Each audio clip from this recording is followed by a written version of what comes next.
Welcome to competitive exams corner. RRB NTPC general అవేర్నెస్కి సంబంధించి మనము 20th మోడల్ పేపర్లోకి మనము వచ్చేసాం.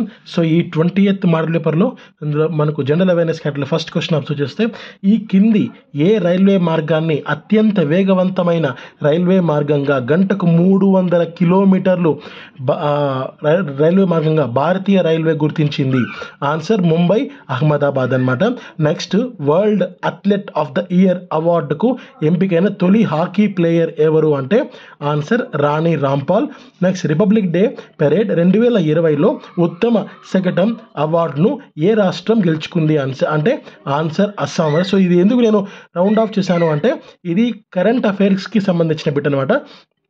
సో నెక్స్ట్ క్వశ్చన్ అబ్జర్వ్ చేస్తే, టామ్ ట్రాఫిక్స్ ఇండెక్స్ ప్రకారం ప్రపంచవ్యాప్తంగా అత్యధిక ట్రాఫిక్ రద్దీ ఉన్న నగరం ఏది అంటే ఆన్సర్ బెంగళూరు. నెక్స్ట్ 65వ క్వశ్చన్ అబ్జర్వ్ చేస్తే, మనకు హిందుస్థానీ శాస్త్రీయ సంగీత పండిట్ భీమసేన్ జోషి కింది దేనిలో ప్రసిద్ధి అంటే ఆన్సర్ ఖాయల్. నెక్స్ట్, తెలుగు భాషలో సాహిత్యం ఎప్పటి నుంచి ఉంది అంటే క్రీస్తు శకం 11వ శతాబ్దం. నెక్స్ట్, దక్షిణాదిన ఆది శంకరాచార్యులు స్థాపించిన శృంగేరి పీఠం ఏ రాష్ట్రంలో ఉంది? Answer Karnataka. Next, Latin America Caribbean దేశాల్లో అణ్వాయుధాల నిషేధ మండలి ప్రధాన కార్యాలయం ఎక్కడ గలదు అంటే ఆన్సర్ మెక్సికో. నెక్స్ట్, ఇండియాలో అతి ప్రాచీన రేవు పట్టణం ఏది అంటే ఆన్సర్ కాండ్లా. నెక్స్ట్, ఈ కింది ఏ జంతువును నమీబియా నుంచి భారత్కు రప్పించి ఇక్కడ దానికి తగిన ఆవాస ప్రాంతాన్ని పరిచయం చేసేందుకు సుప్రీంకోర్టు కేంద్రానికి అనుమతిచ్చింది? ఆన్సర్ ఆఫ్రికన్ చిరుతపులి. నెక్స్ట్, ఈ కింది వాటిలో సరికాని జత ఏది అంటే మనకు ఈజై అంటే ఇంటర్నెట్ పై చదివే మ్యాగజైన్. నెక్స్ట్, HTML అంటే వెబ్ పేజీలను తయారు చేయడానికి ఉపయోగించే లాంగ్వేజ్. నెక్స్ట్, జావా శక్తివంతమైన web page programming language. IRC అంటే ఇంటర్నెట్ కనెక్షన్లు అందజేసే సంస్థ అన్నారు. సో ఇది రాంగ్ అనమాట. మిగిలిన 3 కూడా కరెక్టే. నెక్స్ట్, శక్తి విడుదలయ్యే జీవక్రియ ఏంటి అంటే శ్వాసక్రియ.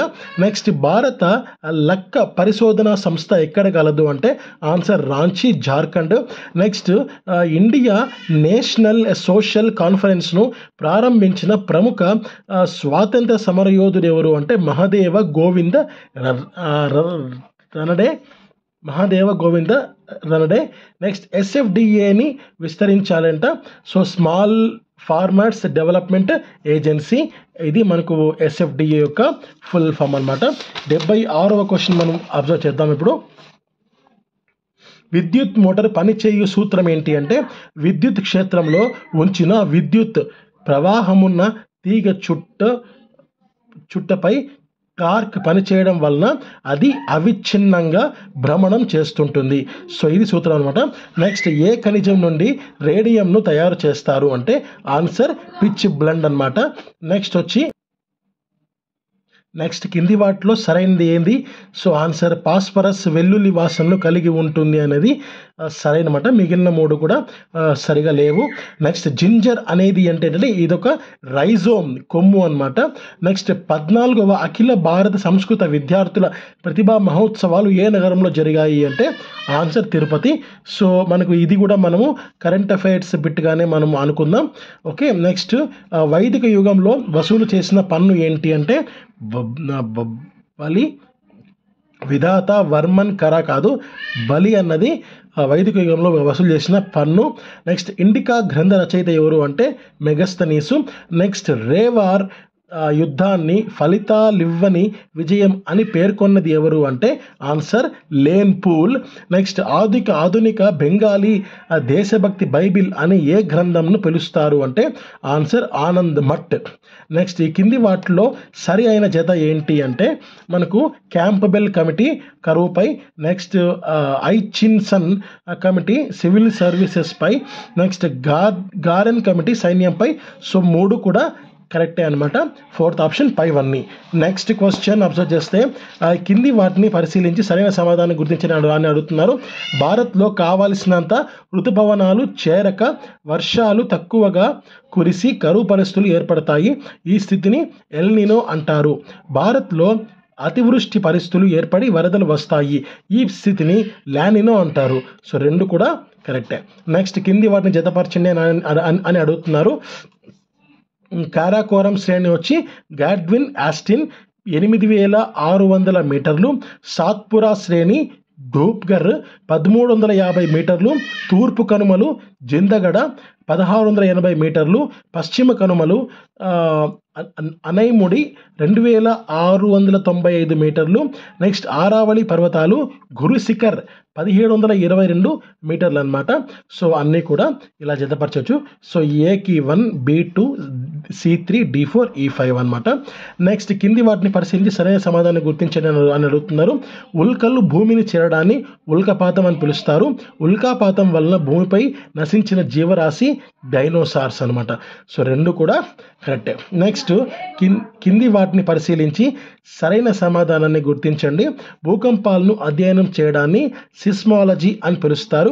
భూకంపం సంభవించే ప్రాంతాన్ని భూకంప నాభి లేదా హైపోసెంటర్ అంటారు. నెక్స్ట్ భారత్లో భూకంపాన్ని అంచనా వేయడానికి ఉపయోగిస్తున్న స్కేల్ రిక్టర్ మరియు మెర్కాలీ. సో అన్నీ కూడా సరైనవే.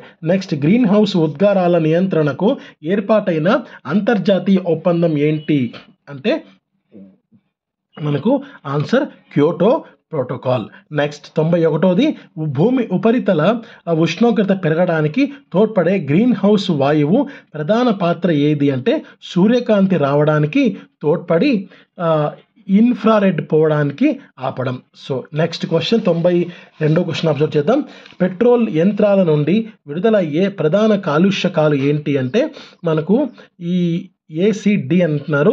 సో కాల్చని హైడ్రోకార్బన్లు, తర్వాత కార్బన్ డైఆక్సైడ్, సీసం, లెడ్ అనమాట. సో ఈ మూడు కూడా పెట్రోల్ యంత్రాల నుంచి విడుదలయ్యే ప్రధాన కాలుష్యకాలు. నెక్స్ట్ రాజ్యాంగ సభ సభ్యుల బ్రిటన్ ఇండియా ప్రావిన్సుల నుండి ఏ విధంగా ఎన్నుకోబడ్డారు అంటే ఆన్సర్ వివిధ రాజకీయ పార్టీల నుండి నామినేట్ చేయబడ్డారు. నెక్స్ట్ భారత రాష్ట్రపతి కాకముందు భారతరత్న పొందిన వ్యక్తి ఎవరు అంటే జాకీర్ హుస్సేన్ అనమాట. నెక్స్ట్ కింద పేర్కొన్న అంశాలు సరైనది ఏది అంటే లోక్సభ పదవీ కాలాన్ని ఒక్క సంవత్సరం మాత్రమే పొడిగించవచ్చు. నెక్స్ట్ క్వశ్చన్ 96వ క్వశ్చన్ చూడండి. మన దేశంలో స్థానిక ప్రభుత్వాలకు రాజ్యాంగ ప్రతిపత్తిని కల్పించే సవరణలు ఏవి అంటే 73, 74 రాజ్యాంగ సవరణలు. సో అమెండ్మెంట్స్ అనమాట, కాన్స్టిట్యూషనల్ అమెండ్మెంట్స్. నెక్స్ట్ కిశోరి శక్తి యోజన ఉద్దేశం ఏంటి అంటే 11 నుంచి 18 ఏళ్ల మధ్య వయసు గల యుక్త వయసు బాలికల సాధికారికత. సో ఇది కూడా మనకు కరెంట్ అఫైర్స్ క్వశ్చన్ అనుకోవచ్చు. సో ఎందుకంటున్నానంటే మనకు ఈ యొక్క పుస్తకము 2021కి సంబంధించింది. సో ప్రజెంట్ బుక్ కాదు ఇది. అయినా కూడా నేను ఈ బుక్ని ఎందుకు తీసుకున్నాను అనేది ఈ 100 క్వశ్చన్స్ పూర్తి అయినా చెప్తాను నేను. నెక్స్ట్ ప్రధానమంత్రి గ్రామీణ ఆవాస్ యోజన పథకాన్ని నరేంద్ర మోడీ ఎక్కడ ప్రారంభించారంటే ఆన్సర్ ఆగ్రా. సో ఇది కూడా కరెంట్ అఫైర్స్ క్వశ్చనే. నెక్స్ట్ ప్రస్తుత నీతి ఆయోగ్ పూర్తి స్థాయి సభ్యులతో రమేష్ చంద్ కింది ఏ శాస్త్రానికి సంబంధించిన వారు ఆన్సర్ వ్యవసాయ ఆర్థిక శాస్త్రం. సో ఇది కూడా కరెంట్ అఫైర్స్ క్వశ్చనే. నెక్స్ట్ ఏ పారిశ్రామిక తీర్మానంను ఆర్థిక రాజ్యాంగంగా పేర్కొంటారంటే ఆన్సర్ 1956 అనమాట. ఇక్కడ మనం అబ్జర్వ్ చేస్తే 1, 2, 3 అండ్ ఇంతకుముందు 2 క్వశ్చన్స్. సో మొత్తం కలిపి మనకు 61 నుంచి 100 40 క్వశ్చన్స్లో 5 క్వశ్చన్స్ మాత్రమే కరెంట్ అఫైర్స్కి సంబంధించిన క్వశ్చన్స్ అనమాట.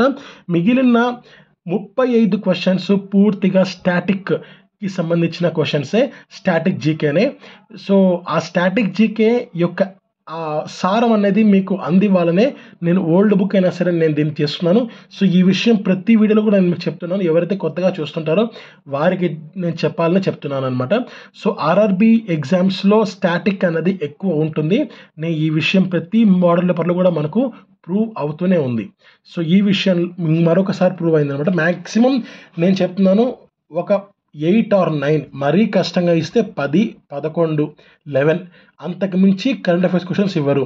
స్టాటిక్ని నమ్ముకుంటే కరెంట్ అఫైర్స్ కాకుండా స్టాటిక్ని మాత్రమే నమ్ముకుంటే మాత్రం మనకు 25 నుంచి 30 మార్కులు ఈజీగా స్కోర్ చేయవచ్చు. నేను ఇప్పటిదాకా 20 పేపర్స్ నేను మీకు ఇవ్వడం జరిగింది. ఆ 20 పేపర్స్లో మనము యావరేజ్గా ఒక 30 క్వశ్చన్స్ మనం స్టాటిక్ వేసుకున్నా సరే దాదాపు 600 క్వశ్చన్స్ కేవలం ఈ కాంపిటేటివ్ ఎగ్జామ్స్ యూట్యూబ్ ఛానల్లోనే మీకు అందుబాటులో ఉన్నాయి. సో అవన్నీ మీరు ఒక చోట మీరు రాసుకోగలిగితే ఖచ్చితంగా వాటికి సంబంధించినవైనా సరే మీకు వస్తాయన్నమాట. ఆ క్వశ్చన్స్ రావు, బట్ దానికి సంబంధించిన క్వశ్చన్స్ అయినా సరే మీకు వస్తాయి. అండ్ నెక్స్ట్ రేపటి నుంచి కూడా ప్రతిరోజు మీకు అందివ్వడానికి నేను ప్రయత్నం చేస్తాను. So thank you, keep watching, have a great day. జై హింద్.